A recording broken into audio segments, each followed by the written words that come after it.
Hello friends, welcome to YouTube channel of Kiran clinic. मैं आपका दोस्त consultant physiotherapist doctor Sudarshan and you are most welcome to our second episode of FAQ series. So let's start. ये question Kiran के YouTube के comment section से है। Patients एनकाइलोसिंग spondylitis से सफ़र कर रहे हैं। उन्होंने पहले इससे रिलेटेड बहुत सी वीडियोस यूट्यूब पे देखी है। तो क्वेश्चन है कि क्या हम भी सेम वे में ट्रीटमेंट कर सकते हैं। So again one burning question. Even कई बार पेशेंट्स क्लिनिक पर भी वो वीडियो लेके आते हैं कि सर ये ऐसा ऐसा वीडियो है और हमने ऐसा देखा है कि एंकाइलोसिंग स्पॉन्डिलाइटिस के पेशेंट्स को ऐसे ऐसे कायरोप्रैक्टिक ट्रीटमेंट दिया, सो हमको भी यही करवाना है। फर्स्ट ऑफ ऑल मैं इसका आंसर दूं उसके पहले मैं उन सारे पेशेंट्स के लिए थोड़ा सा एक नॉलेज देना चाहूँगा एग्जैक्टली एंकाइलोसिंग स्पॉन्डिलाइटिस में आपके स्पाइन के साथ में होता क्या है। हमारी स्पाइन एक कॉम्बिनेशन में है, वहाँ पर हमारे बोन्स हैं, डिस्क है, जॉइंट्स हैं एंड मसल्स हैं। ठीक है, इन जॉइंट्स के बीच में जो मसल्स और लिगामेंट्स होते हैं उसमें एक इलास्टिसिटी रहती है, एक लोच रहती है। स्पॉन्डिलाइटिस एंकाइलोसिंग स्पॉन्डिलाइटिस के केस में वो लोच धीरे धीरे ख़त्म होना चालू हो जाती है, उसमें कैल्शियम जमना स्टार्ट हो जाता है। हम लेमन टर्म्स में बोलें तो एक तरह से एक रबर बैंड को अगर मैं एक तार से रिप्लेस कर दूं, एक मेटल के तार से, उसकी इलास्टिसिटी ख़त्म हो जाएगी। ठीक है, तो वैसे ही वो सारे लिगामेंट्स एंड बोन्स धीरे धीरे अपनी इलास्टिसिटी ख़त्म करने लग जाते हैं।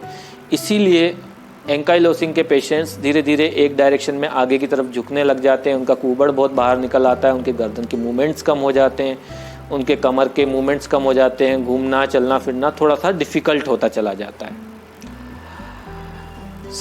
ये एक बेसिक इन्फॉर्मेशन थी। अभी कायरोप्रैक्टिक इसमें दे सकते हैं या नहीं, अगेन बहुत बड़ी कंट्रोवर्सीज हैं। माय पर्सनल ओपिनियन, हम नहीं दे सकते और हमको नहीं देना चाहिए।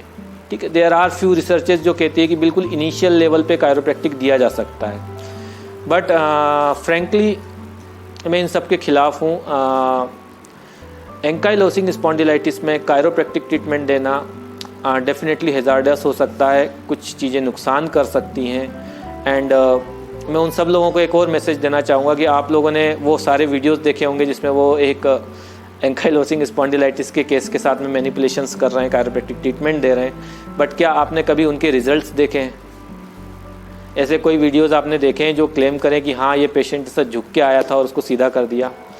सो माय फ्रैंक सजेशंस, आप बच के रहिए इन सब चीज़ों से। ना हम अपने क्लिनिक पर प्रैक्टिस करते हैं, ना हम इस चीज़ को रिकमेंड करते हैं। डेफिनेटली एंकाइलोसिंग स्पॉन्डिलाइटिस के कुछ अच्छे रिहेबिलिटेशंस होते हैं, फिजियोथेरेपी की कुछ बेहतरीन एक्सरसाइजेस होती हैं, वो चीज़ें आपके डिटीरियोरेशन को कुछ हद तक कम कर देंगी, कुछ हद तक कंट्रोल कर देंगी, आपका पेन को कुछ हद तक कम कर सकती हैं, इवन आपके डेली एक्टिविटीज़ को आसान बना सकती हैं।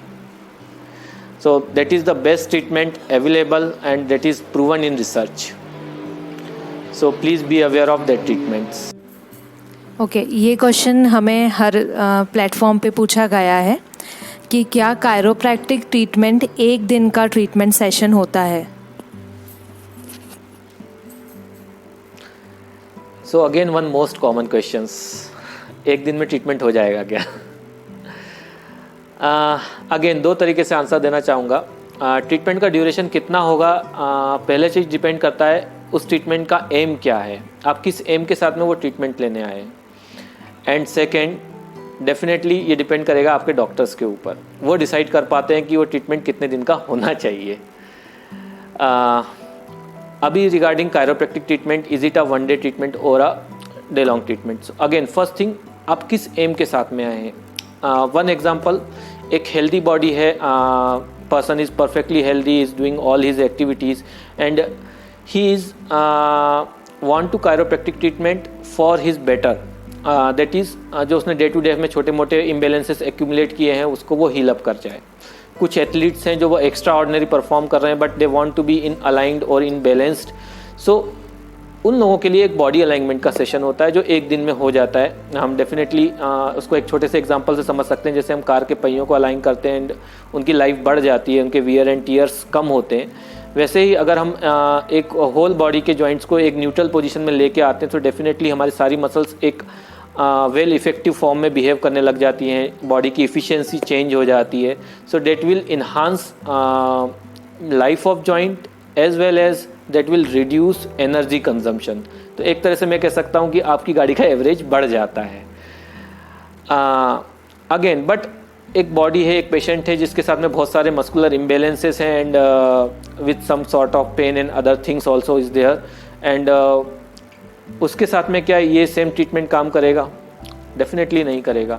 सो we need some pre work, we need all rehabilitation work ताकि हम एक बार बॉडी को बैलेंस में लेके आएँ, बॉडी की इफ़िशियंसी को चेंज करें. सो कई लोग जो कई सालों से झुक के ही बैठते हैं, जिनकी गर्दन आगे ही है एंड दे वांट कि मैं एक सेशन में ठीक हो जाऊं. So definitely it is harmful. Basically brain ने एक लंबे टाइम तक आपके एक पोस्चर के पैटर्न को अडॉप्ट करके रखा है. उस पोस्चर के पैटर्न को रिवर्स करना अगेन एक चैलेंज है. उसके लिए रिपीटिशंस की ज़रूरत पड़ेगी, पेशेंस की ज़रूरत पड़ेगी. So it's all depends on your aim and particularly about problem. I hope you will get the answer. Thank you friends. That's enough for today. We'll see you in next episode of FAQ series. Bye bye.